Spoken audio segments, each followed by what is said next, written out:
Hi everyone, in this video I will talk about phlebotomy for nurses, especially for nurses working in the emergency department. I'll talk about when to draw blood in certain patient situations and talk about the process a little bit more.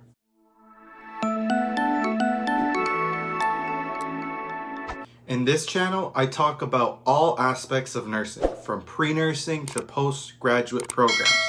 If you want to learn more about nursing, consider subscribing and giving this video a thumbs up. I would greatly appreciate that. I also have a free 45-day NCLEX guide on my website, www.simplefitnurse.com, that you can download. Lab techs in my hospital are typically not the fastest when it comes to drawing blood for lab results, which is understandable as they have many patients to serve. So in this video, I want to talk about when and how do nurses take blood and what things they need to look out for. This will be from my experiences as an emergency room nurse. Now, obviously, I'm not a lab tech, so I'm not an expert at this, and I'm not a physician to know what lab values you want to know in every situation. But throughout my time in working in the emergency department, I've learned when it is important to draw blood and what reasons you want to do it. So, how do you draw blood? Well, that depends on your hospital policy, of course. So always make sure you check the policies at your hospital. It varies from hospital, and the colors of tubes that I mention here may be completely different. So I cannot emphasize enough how important it is to check your hospital's policy.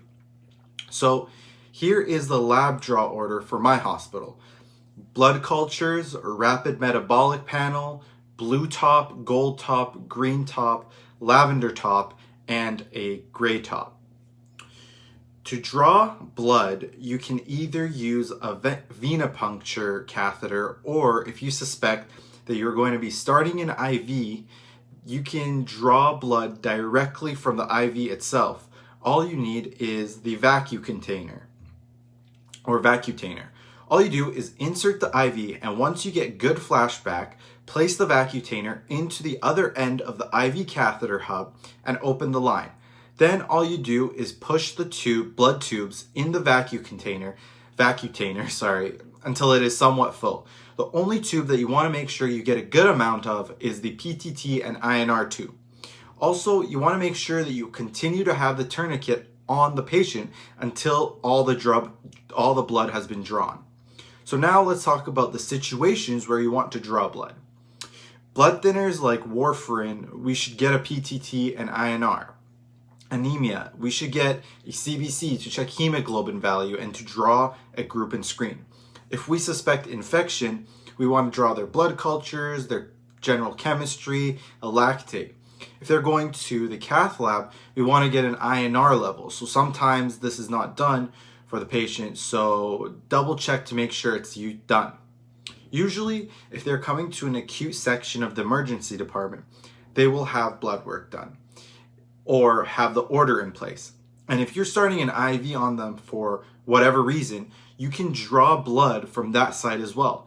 This is very helpful for not only the lab techs, but also other patients, because lab techs will have the time to obtain blood from other patients. Anyways, hopefully this video was helpful. If it was, please consider giving it a thumbs up, and I will catch you in my next video. Thanks so much for watching.